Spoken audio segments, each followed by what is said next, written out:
आज़ाद कश्मीर के वज़ीर-ए-आज़म सरदार तनवीर इलियास उनको आज अदालत ने नाअहल कर दिया। वो वज़ारत उज़्मा से भी गए, असम्बली की रुकनिया से भी गए और अवामी ओहदा रखने के लिए भी नाअहल करार पाए। ये एक बहुत बड़ी डेवलपमेंट है क्योंकि इस वक्त इस्लामाबाद की सियासत कुछ इस तरीके से आगे बढ़ रही है कि ये मालूम नहीं है कि जजेस ने तकसीम होना है जैसे 97 में 2 बेंच बने थे उस तरीके से, या वज़ीर-ए-आज़म शहबाज शरीफ जो हैं उन्होंने कंटेम्प्ट का सामना करना है जैसे यूसुफ रज़ा गिलानी ने किया था। तो यूसुफ रज़ा गिलानी की मिसाल जो है वो सबसे पहले तो आज सरदार तनवीर इलियास के ऊपर आ गई और पाकिस्तान तहरीक इंसाफ की हुकूमत के वज़ीर-ए-आज़म अपनी वज़ारत उज़्मा से गए। उन्होंने अल्फाज का चुनाव एक से ज़्यादा बार ऐसा किया जो तौहीन अदालत के ज़ुमरे में आता है। वो कुछ बोलने का अंदाज़, उनका लाइफस्टाइल कुछ ऐसा ही है कि शायद उनको अपनी ज़ुबान के ऊपर काबू नहीं रहता, लेकिन जब अदालत के सामने कोई जाके तो इस्तदा माफ़ी की करे और अपने आप को रहम व करम पर छोड़ दे तो आम तौर पर तवक्को ही होती है कि अदालत दरगुजर करते हुए उसको माफ़ कर देगी। ख़ास तौर पर वज़राए आला और वज़ारत उज़्मा, उसके ऊपर तलवार जो है वो गर्दन काटने के लिए नहीं होनी चाहिए। अगर कोई माफ़ी मांगता है तो मैं आज दोबारा इस प्रोग्राम में कहूँगा कि उसको माफ़ कर देना चाहिए। सरदार तनवीर इलियास को भी माफ़ कर देना चाहिए था तमाम उन अल्फाज के बावजूद जो उन्होंने अदा किए, क्योंकि माफ़ी के तलबगार वो हो गए थे।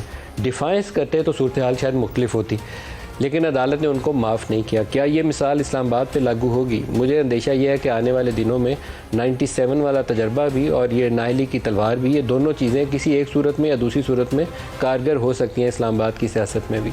पाकिस्तान की क्या इकॉनमी इस तरह की हरकतों की मुतहम्मिल हो सकती है? मेरा जवाब है नहीं हो सकती, क्योंकि 3-4 साल हम एक ऐसे फेज़ के अंदर जा रहे हैं जिसमें लोगों की ज़िंदगियाँ अगर बचा लें, मैं ये बड़ी ज़िम्मेदारी से जुमला बोल रहा हूँ कि लोगों की ज़िंदगियाँ बचा लें तो ये हुकूमत के लिए शायद कार्य सवाब होगा। अगर उनको ज़िंदा रहने के लिए आटा और पानी वगैरह मिल जाए ना ये 2-3 साल, तो शायद यही इनकी माफ़ी के लिए कोई रास्ता बन जाए। क्योंकि अभी की सूरत हाल ये है कि जिस महीने कोई एक ख़ानदान अपने घर के लिए राशन पूरा करेगा तो उस महीने वो बिजली का बिल अदा नहीं कर पाएगा।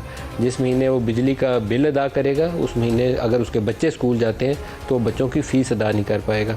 और ये तकरीबन आधे से ज़्यादा पाकिस्तान के ऊपर इस वक्त यही अलमिया, ये जो मौजूदा सूरत हाल है। तो रमज़ान का महीना ताक रात है। मैं आप सब लोगों से दरख्वास्त भी करूँगा, अपील करूँगा ऑन एयर कि अपने इर्द गिर्द के लोगों की मदद करें। जहाँ किसी को ज़रूरत है, स्कूल फ़ीस की ज़रूरत है, किसी को आटा राशन की ज़रूरत है तो उसकी ज़रूर मदद करें। पाकिस्तान इन रियलिटी आजकल इसी सूरत हाल से है। वो वाली सूरत हाल नहीं है कि कोई बड़ी गाड़ियों में, चमचमाती गाड़ियों के ऊपर सड़कों पे घूमता नज़र आता है। तो वो वाली ज़िंदगी मेजॉरिटी पाकिस्तान को आज मैसर नहीं है। मेजॉरिटी पाकिस्तान को सहरी और अफ्तारी के वक्त क्या राशन पानी मैसर है, या उसके घर में उस वक्त बिजली चल रही है या बंद है उस वक्त। ये सबसे बड़ा इस वक्त चैलेंज उसके लिए ज़िंदगी ज़िंदा कैसे रहना है, ये उसके लिए बड़ा चैलेंज है। तो वर्ल्ड इकनॉमिक आउटलुक एक रिपोर्ट जारी करता है, IMF वर्ल्ड बैंक अपनी एनुअल मीटिंग के मौके के ऊपर वो कहता है कि इस साल पाकिस्तान में, हमारे शकील साहब हैं उन्होंने अभी ये ख़बर दी है कि इस साल पाकिस्तान में 0.5% ½ ग्रोथ होगी। मेरा ख्याल में ये ½ भी ये अभी थोड़ी सी मुस्बत साइड के ऊपर है, क्योंकि सैलाब की तबाहकारियों के बाद आपका एग्रीकल्चर सेक्टर तबाह हो चुका है और आपकी इंडस्ट्रियल सेक्टर ग्रोथ जो है वो आपकी डिमांड मैनेजमेंट, जो आपकी बैलेंस ऑफ पेमेंट क्राइसिस आई है उस वजह से आपने इंपोर्ट शोर्ट सब बंद की हुई है। तो आपका इंडस्ट्रियल सेक्टर बैठ गया, टोटली कम्प्लीटली कोलैप्स हो चुका है। आपका मेन स्टे एक्सपोर्ट्स में टेक्सटाइल सेक्टर था। टेक्सटाइल सेक्टर पिछले साल उसमें $20 अरब कमा के दिए थे। इस साल अगर उससे कोई 25-30% कम भी कमा लिए तो बहुत बड़ी कामयाबी होगी। बहुत मुश्किल है, पूरा टेक्सटाइल बैठ गया, उसकी जो इस वक्त 50% या 60% कैपेसिटी पे काम कर रहे हैं। तो जो ½ ग्रोथ है ये भी अभी मुझे थोड़ा सा ऑप्टिमिज्म इसमें नज़र आता है। मेरा नहीं ख्याल है कि हम ½ करने की पोजीशन में भी है। अनएम्प्लॉयमेंट के ऊपर वो कहते हैं 7% और ये शायद इन रियलिटी 7 से ऊपर हो। पाइड की एक रिपोर्ट है जो ये इंडिकेट करती है कि पाकिस्तान में जो ग्रेजुएट अनएम्प्लॉयमेंट रेट है, पढ़े लिखे लोगों में नाखानदगी की शरह, पढ़े लिखे लोगों के अंदर जो अनएम्प्लॉयमेंट की शरह है उसकी परसेंटेज बाकी परसेंटेज की निस्बत बहुत ज़्यादा ऊपर है। और ये सच है, जो बच्चे पूरा माँ बाप सारी उम्र घर बार बेच के वो गांव के लोगों को देखें तो अपने जानवर ज़मीनें बेच देते हैं कि बच्चा हमारा पढ़ लिख जाए, अफसर लगेगा। उसको बाद में जॉब नहीं मिलती और वो मारे मारे फिरते हैं आजकल बाहर जाने के लिए। मास्टर्स की डिग्रियां हाथ में पकड़ी हुई हैं और टैक्सियाँ चलाने पर मजबूर था आने आजकल।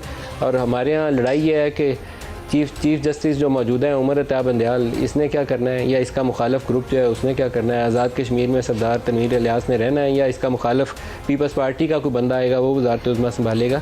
हम रियलिटी से इतना कोसों दूर रह के सियासत कर रहे हैं कि मालूम नहीं है कि ये लीडर जब आवाम का सामना करेंगे तो उनके गैज़ो गज़ब से ख़ुद को बचाएंगे कैसे। जब भूख होती है ना, भूख के हाथों इंसान कुछ भी करने पर मजबूर हो जाता है और ये हमारी लीडरशिप को शायद उस टेस्ट से जल्दी गुजर